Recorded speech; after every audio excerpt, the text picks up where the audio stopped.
Welcome, folks, to the My Black Diabetes Meal Plan podcast. I am joined once again by world-renowned physician, Dr. Joel Fuhrman. And the whole goal of our podcast together is to get the facts clear on type 2 diabetes so that living with it is completely optional. And Dr. Fuhrman, last time we talked, we were talking about we were talking about body fat. And so this episode, I'd like to switch and start talking about dietary fat. On the last show, you actually mentioned something that was pretty interesting. You said that omega-6s and omega-3s need to be balanced in the right ratio in the body to reduce inflammation. And that sort of triggers our conversation today, because I'm wondering, what does this balance mean for someone dealing with type 2 diabetes? If I could phrase the question, the first part of it is, one, what did you mean when you said that omega-6s and 3s need to be balanced in the right ratio in order to reduce inflammation in the body? And the second part of that question would be, what does that balance actually mean for someone who is dealing with type 2 diabetes? Right. Well, there's a few different ways to answer that. First of all, we should just talk about omega-3 versus omega-6 fatty acids. And there's a blood test available called an omega-3 index, which gives you the percentage of omega-3 as a total percent of total fat on the cell membrane, the red blood cell membranes. And there's a lot of studies on that. Some significant studies show that as your levels get lower, the omega-3 index in the blood gets lower, you have more cognitive impairment, dementia as you age, and higher risk of brain shrinkage, actually.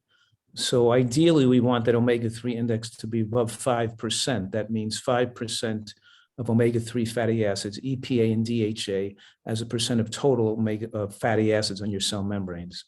And then more recently, the studies come out showing that you have 5 years of life lost on the average for people with low omega-3 indexes compared to higher omega-3 indexes.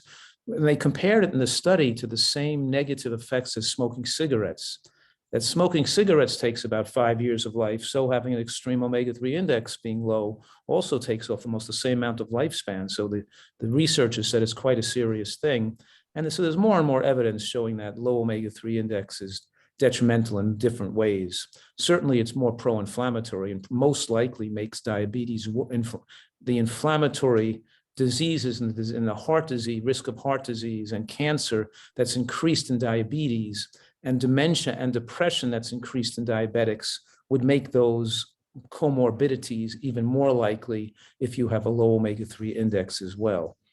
That said, so we're talking here about the ability to eat the short-chain omega-3s, like ALAs, ALA, that is alpha-linolenic acid, found in flax seeds and walnuts and green vegetables, and the body's ability to convert some of that into EPA and then into DHA, and then also consuming preformed EPA and DHA, which people call fish oil, but there's also vegan forms of that too. You can buy vegan supplements with omega-3 DHA. I even sell some on my website for vegans. But in any case, what I'm saying is the evidence is looking more and more serious to that when people, even when they switch to plant-based diets, their omega-3 index, some people, because genetically they don't convert the short-chain omega-3s from plants into the long-chain omega-3s as readily as other people do. So there could be differerences among individuals, putting them at heightened risk for not eating enough seafood or in their diet, not eating seafood or not eating sources that have preformed omega-3. So plant-based eaters or vegans, and people eating animal products too, should check their levels and see, well, how much do I need to supplement to make sure my level is adequate? Or do I need to supplement? And we find that most people do need to supplement, but some people need to supplement more than others to keep that omega-3 index above 5 is what we're shooting for. Now, as you can imagine, if your percent of omega-3 fatty acids is something like 4, but you have more body fat, most of the body fat and most of the fats you're eating are omega-6 fatty acids. So if you're going to eat more animal fats or more even regular nuts and seeds or whatever it is getting you fat, putting more fat on the body, then that's going to make the omega-3 index lower because the proportion of fat that's on your cell membranes, that's omega-3 will be even lower. So sometimes the only way we can get that omega-3 on the membranes up to above 5 is by dropping some body fat and supplying a source of omega-3 fatty acid in the diet so we can get the omega-3 index above 5%, you know. Oh, now let me stop you there, because it sounds like you're saying that it is actually possible to be a person that's overweight, that's carrying fat on the body, be eating the supplements for brain development to prevent against Alzheimer's, which what we're talking about is omega-3s and omega-6s, have all of the supplements and still not be achieving the level that's required because somehow the supplement is not able to penetrate through the body fat tissue, is somehow preventing the supplement from doing its job and actually getting into the body and producing a benefit. Is that right? The type of fat you store in your body is going to have the ratio of the type of fat usually on the cell membrane of your body. So the cell membranes have the same fat ratio as the rest of your body has. So you've got to get the fat off your body, but also get the ratio of the type of fats you store in that right balance to prevent inflammation. Wow. Okay. So now that's interesting. So in order for for a lot of people who are dealing with type 2, there's also typically an issue of being overweight, of having extra fat on the body. And so I'm hearing you say that we got to get that fat down in order to make sure you're getting the most out of the seafood that you're eating or out of the supplements that you're taking. And so that's a critical element. Is there a sweet spot? Is there a body fat percentage or a place where doctors are typically comfortable with saying, hey, look, we know you're gonna get the best out of your supplements at this particular weight? Yes, we want the body fat for females to be below 25% body fat and for males below 15% body fat. Wow.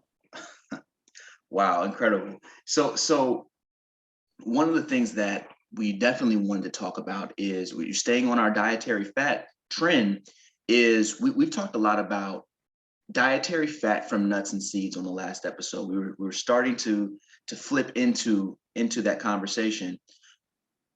For people who do not understand, why are the fats from nuts and seeds so beneficial over the fats from a hamburger or a cheeseburger for someone who's dealing with type 2? Right. For a lot of different reasons. We'll go over a few of them. Number one, when you take the fat from animal fats or from oils, the fats go into the bloodstream at a high rate of concentration and relatively rapidly. So a lot of fat that can't be burned for energy. There's too much fat in the blood. You can't burn it for energy. Your body only can burn a couple of calories a minute for energy. You only need about, I think, 40 calories an hour to run your basal metabolic needs, let's say. So that's about 1 calorie a minute. If you're taking in 50 calories a minute, you're not going to burn it for energy. You're going to store it as fat. When you take in fats from nuts and seeds, they are absorbed about 1 calorie a minute. So your body chooses to preferentially burn them for energy as opposed to store them as fat. If you take the walnut oil versus the walnut, it'll come into your bloodstream in 5 minutes. The whole 100, 200 calories come into your bloodstream in 5 minutes. Take the walnut, the fats are bind to the sterols and stanols and fibers that allow the fats to come in very slowly, which also then makes you not hungry the whole afternoon. So when you're taking oil, grease, pizza, cheese, French fries, meat fats, it comes into your bloodstream all at once and your body stores it as fat. You can be hungry an hour later, but you can feel like eating an hour to 2 hours later because the fats are out of your bloodstream and the calories are out of your bloodstream. Meat, nuts, and seeds, they stay in your bloodstream, but they come in so slowly. It's the same thing like eating the carbohydrate from beans. The carbohydrates come in so slowly that you don't have to produce a huge amount of insulin to get them out of the blood. But in any case, so one is the slow absorption of the fat. Two is the fact that the fats are not only absorbed slowly, but they're not all absorbed because the sterols and stanols that are binding the fat and preventing it from being absorbed also carries the fat into the toilet bowl. So you don't get all the fat efficiently absorbed. You feel like you're eating that many calories because it's your nerves surrounding your digestive tract send signals to the brain that you had all those calories. You don't feel hungry, but all those calories never eventually enter the bloodstream and get into your fat stores because you pass them out into your stool. And they suck out, and they suck out the oxidized LDL, they lower cholesterol, because they suck fat out of the bloodstream into the bowel. So they pull fat into the bowel, the sterols and those. Okay, furthermore now, the saturated fats in animal products, which are highly saturated, maybe coconut oil, can distort the insulin receptor and make you more insulin resistant over and above your level of body fat. In other words, now that you're on this paleo or keto diet, eating coconut oil and meat and all the fatty animal products, you eat a mango and your sugar goes through the roof. Look, I can't eat a mango. My sugar, I have to stay on because like my sugar's dirt. I'm too, well, that's because you had the saturated fats. And now you've destroyed the function of your insulin receptors. We got to get the saturated fat out of your body and off your insulin receptors in order for you to be insulin sensitive. And a hallmark of longevity, of living to be, 95 to 105 years old in good health, is those people that live the longest are insulin sensitive, not insulin resistant. So we have to get the saturated fat out of our bodies. We have to not eat as much, and we have to lose body fat too. And as you yo-yo your weight, you lose weight, you gain it back again. You lose weight, you gain it back again. You can make your body fats more saturated by rapidly gaining weight on binges. So we don't want, that's when most heart attacks occur with people when they go on the holidays, New Year's, Christmas time, when they binge and gain weight, or they go away on a cruise, or they go to Vegas, they pick out the buffet, they gain 10 pounds and boom, they have their first heart attack because they just gained 10 pounds and they made their fat more saturated. And the rapid regain of weight means you can't put it all subcutaneously, you put it viscerally, and it becomes more saturated and more dangerous. When you say you can't put it all subcutaneously, you put it viscerally, what are you saying? I'm saying that the subcutaneous fat is under your skin. You can pinch it in your belly. That's not as dangerous as the fat around your liver and your heart. That's inside the interior organs is called visceral fat. And cholesterol plaque on the inside of your blood vessels is a form of visceral fat as well. And when you're gaining weight rapidly, your body can only put on so much fat subcutaneously around your waist. If you exceed the capacity of your body to store subcutaneous fat, your body is going to store it more viscerally in your organs. And it's going to become more saturated and more dangerous, more cholesterol raising. That means that losing weight is good, but rapidly regaining weight is bad because you're going to store fat more viscerally.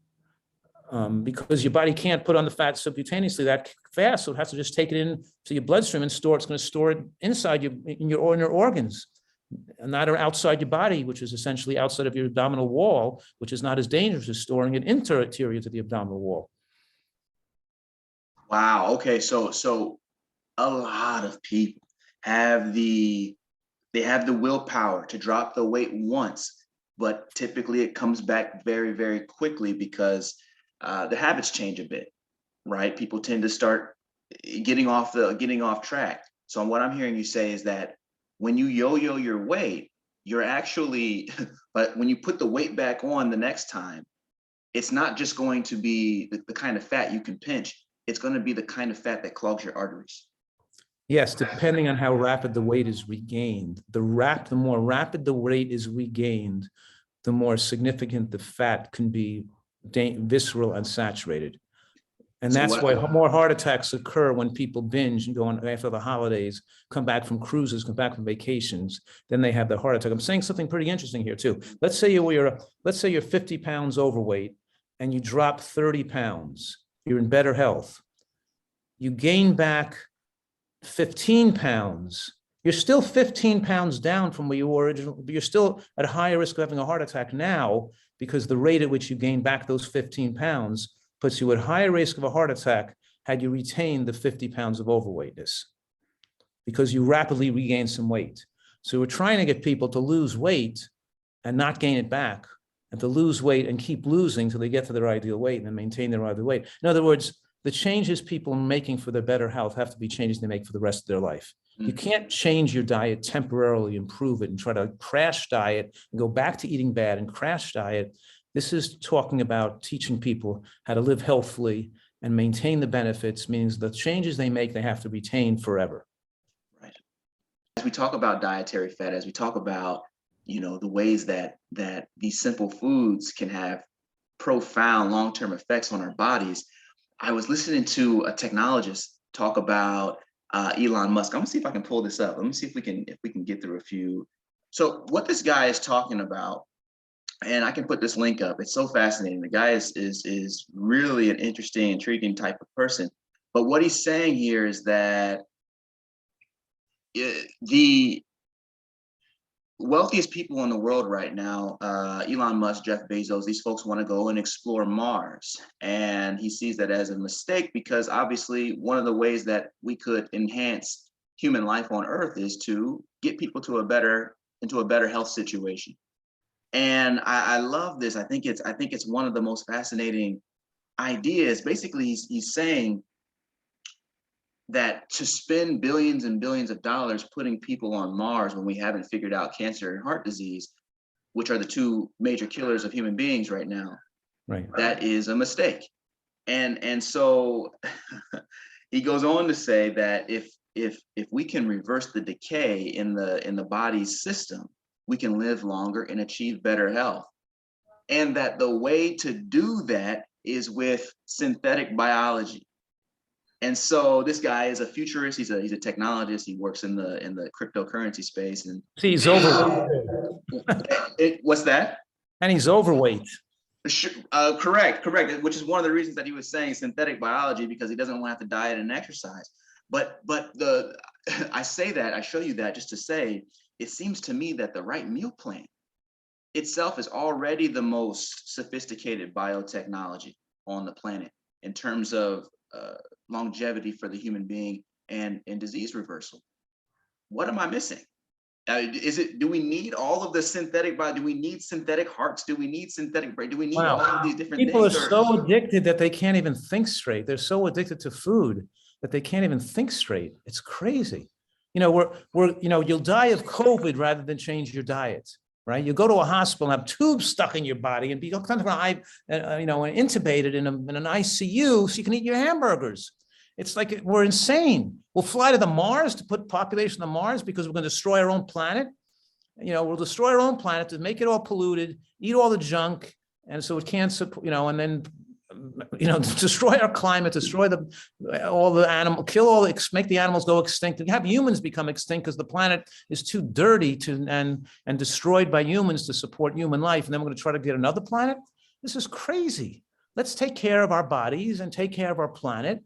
And no, just pie in the sky there, we're going to all move to Mars, and that's just ridiculous.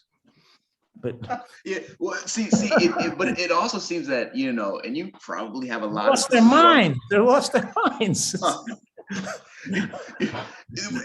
But on one level, what if there was a way for you not to have to change your diet, not to have to change your exercise, and you could still get that extra 7 years of life because they have ways to just to put in a new hip, but put in a new heart, transplant your heart. That's correct. That's correct. And so give you an artificial brain, hook your brain to a computer, so you don't have to use, because you destroyed your own with pizza.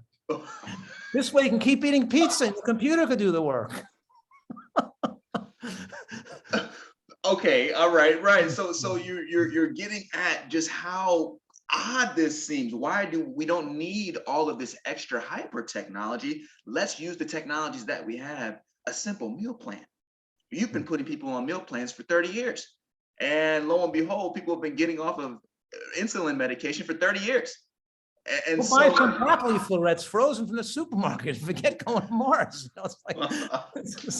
Okay. So I saw that, and I definitely said I have to show Dr. Fuhrman this because it's emblematic of a larger conversation about the uses of technology, how far we ought to go. But to me, it seems that we're actually talking about what is a technology. I'm like, a meal plan is a technology. Writing itself is a technology. It was invented about 15,000 years ago, right? So when we take that writing, which is just code with pencil, right, and we put it on a page and we're saying this is what you ought to be following, why is that not sophisticated enough technology? Am I missing something? Yeah, I know. It's like it's because people they've been so brainwashed by not only our social structure and our and the way their foods they're raised on, but by the biological nature of these foods that they get hooked on. And they're like, their whole personality becomes based on the food they put in their mouth, and they can't even think of changing that. It seems so foreign to them of moving to a new diet. It's even less foreign to move to a different planet than it is to move to a different diet. That's right. Correct. Do a different diet and stay on this planet, because it could live on this planet and have a great life. And you're not going to have a good life on Mars with no oxygen and no ability to grow, and so eating all synthetic food. It's not good. Your good life is here. We got to all work together to take care of this planet, have compassion and concern for each other, and care for the mothership, because this is really the best mothership we have. We can't destroy this one, and we can't destroy our climate, pollute the planet. And the animal husbandry, eating all these animals and eating dairy and meat and cheese and bacon that's very destructive to our environment and our climate. Just not only the health effects, but the effects it has on the planet itself. We can't, by cutting down the rainforest and kind of growing crops that are going to feed the animals, and all the methane production from the animals, and all the black soot from burning the forests and cutting it down for farmland and growing palm oil for fast food restaurants. We are destroying we're not working together as a world to keep our planet well. And that's the same long-term thinking of keeping our body well for our future, because we have to make the right decisions now to benefit us 20, 30 years from now. And that's the real definition of intelligence. And emotional intelligence is not behaving in a manner that's self-destructive. Do things that are good for yourself, and good for yourself that's going to benefit yourself 20, 30 years from now. That's why people get an education. They don't get an education. They can go and make money, right, working at a gas station, but they'd rather go to college and get an education so they can have a better future. It's the same way you take care of your health with food, because you're going to have a better future than the instant gratification of eating fast food and junk food, which then destroys your later life, and you have no life then. So this is all wrapped together with the way people think, I think, even the looking for solutions. I have a friend on the National Institute of Health, and he's saying they're putting more money into nutrition, but they don't want to put the money into nutrition, what we're talking about. They want to put it into this high-tech, sexy stuff of trying to do high-tech interventions of, I don't know, it's all about, it's where the money goes and where the people go in their brains is all about looking for some reason so you don't have to eat healthy. You can just take some pill or something so you don't have to eat your broccoli. We're always going in a direction that's, the people, it's like too simplistic. This is too easy to change your diet. I was in medical school, and the other students, I was in charge of the school's curriculum and the nutritional education program at University of Pennsylvania.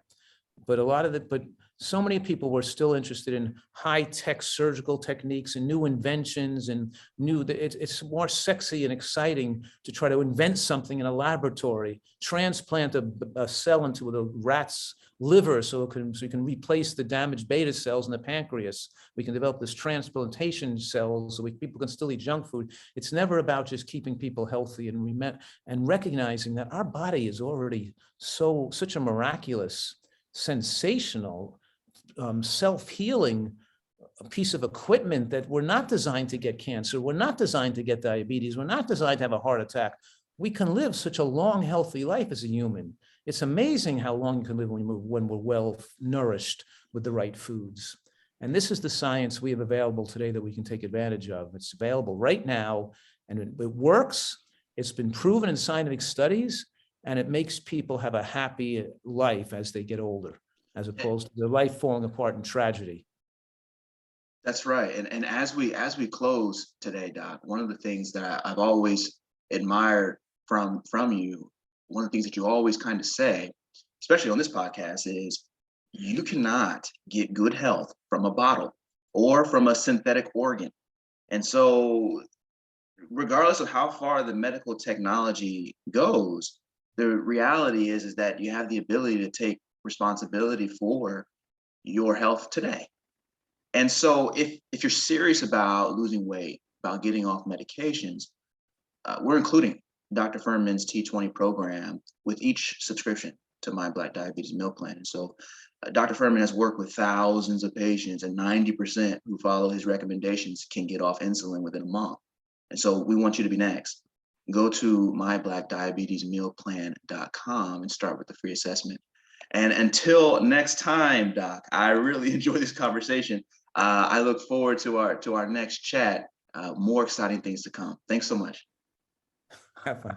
Bye-bye.